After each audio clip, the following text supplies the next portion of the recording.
Rencananya, CEO Microsoft akan investasi ke Indonesia sebanyak 27 triliun untuk pengembangan AI. Tapi apa kamu siap? So $1.7 billion to bring the latest and greatest AI infrastructure to... Assalamualaikum warahmatullahi wabarakatuh. Kenalin, aku Angga Ruswan. Aku akan ajak kamu untuk obrolin tentang AI dan prompt engineering. Banyak dari kita yang nggak menyambut AI dengan baik di Indonesia. Oh God, please no! No! Hal ini bisa kita lihat dengan banyaknya pekerja-pekerja muda yang takut karena pekerjaannya akan diganti oleh AI. Pantes sih takut, karena data yang terbaru dari pusat statistik masih ada 7,2 juta orang yang masih nganggur di Indonesia. Apalagi saat ini AI lebih banyak dimanfaatkan untuk mendapatkan hasil instan untuk mencapai tujuan-tujuan digital tertentu. Pertanyaannya, emang boleh kayak gitu? Boleh, tapi apa kamu nggak sadar? Sebenarnya proses yang ada di dalam AI itu nggak semuanya instan. Kita tuh perlu memasukkan prompt-prompt yang relevan dengan runtutan berita-berita khusus sehingga kita bisa dapat hasil yang relevan. Bukan maksimal loh ya, masih relevan. Terus sebenarnya kenapa kok banyak dari teman-teman kita nggak bisa dapat jawaban yang maksimal? Soalnya mereka itu belum subscribe channel ini. Enggak kak, bercanda. Ya karena memang mereka belum paham gimana proses AI bisa menjawab pertanyaan-pertanyaan mereka. Dan proses sebenarnya AI bisa menjawab itu disebut language model. Aku juga nggak akan kaget kalau misalkan ada beberapa orang yang bisa memahami AI termasuk language model di dalamnya bisa tiba-tiba kayak mendadak. Karena memang mereka bisa memanfaatkan AI sampai dengan kapasitas maksimal. Supaya ngerti lebih dalam, kita akan bahas di pembahasan pertama, yaitu language model dalam AI. Aku sudah pernah bahas ya, kalau AI itu seperti anak SD yang sudah banyak baca sumber informasi dan jurnal ilmiah sampai informasi keagamaan.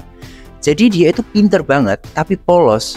Tergantung gimana kita suruh dia cari informasi atau membuat apa. Nah, cara kita untuk menyuruh anak SD itu untuk membuat apa, itu disebut language model. Jadi teknisnya, language model adalah sebuah program yang memahami dan menghasilkan teks bahasa manusia. Dan model ini dilatih dengan data yang besar dan menggunakan pembelajaran mesin. Menggunakan neural network juga dan jenis transformer untuk memahami konteks yang lebih luas. Kamu pasti punya asumsi, kita loh cuma pakai AI aja, kenapa harus pahamin detail-detail proses AI? Ya kan kita cuma pengguna. Nah, pendapat ini memang betul. Kamu nggak harus pahamin secara menyeluruh proses language model ini, tapi kamu perlu mengerti skema kerja AI dalam language model ini. Paling tidak kamu akan dapat gambaran gimana caranya kamu bisa tingkatkan produktivitas kamu dan akan lebih kenceng lagi.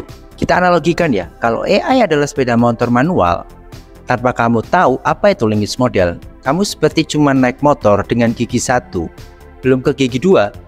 Tapi kalau kamu tahu apa itu language model dan datasetnya, baru kamu akan jalan di gigi 2. Tapi tantangannya ada lagi. Language model atau dataset yang dipelajari oleh AI itu menggunakan bahasa apa? I don't know. Dan sayangnya itu bukan bahasa Indonesia. Walaupun dia bisa bahasa Indonesia loh ya. Tapi mereka menggunakan bahasa Inggris. Dan di sini kita akan masuk ke pembahasan kedua, yaitu efektivitas penggunaan bahasa dalam AI. Kamu pasti udah tahu lah kalau sebagian besar AI yang beredar di internet banyak yang dikembangkan di Amerika, kalau nggak gitu ya di Eropa. Wajar dong kalau dataset mereka memang lebih banyak diambil menggunakan bahasa Inggris. Realitanya di Indonesia dari 10 orang hanya 3 orang yang menggunakan ChatGPT menggunakan bahasa Inggris. Wajar sih kalau kita lihat presentase terakhir dari kecakapan bahasa Inggris di dunia, Indonesia menempati peringkat 79 dari 113 negara dan itu dikategorikan rendah. Padahal menurut ChatGPT sendiri, jika kamu nulis prompt dan menggunakan bahasa Inggris, hasilnya akan mencapai angka 90-100%. Sedangkan kalau kamu pakai bahasa Indonesia, hasilnya dikasih oleh ChatGPT itu cuma di angka 70-85%. Kamu pasti mikir, alah nggak banyak lah selisihnya kalau pakai bahasa Indonesia sama bahasa Inggris. Betul. Kalau kamu carinya hal-hal sederhana atau hal-hal sehari-hari ya, pakai bahasa Indonesia memang bisa sedikit komprehensif untuk digunakan. Tapi kalau kamu coba mencari seperti jurnal-jurnal ilmiah atau informasi-informasi dengan komplektivitas yang tinggi, emang lebih baik menggunakan bahasa Inggris. Oleh karena itu, fakta Microsoft yang mau investasi gede-gedean ke Indonesia, mereka pasti lihat potensi adopsi digital yang tinggi di Indonesia. Dan kita juga harus siap untuk menyambut era AI yang baru di Indonesia. Ya salah satunya dengan cara subscribe channel ini. Enggak. Ya pastinya belajar lebih dalam untuk memanfaatkan AI, dan salah duanya adalah language model dan bahasa Inggris tentunya.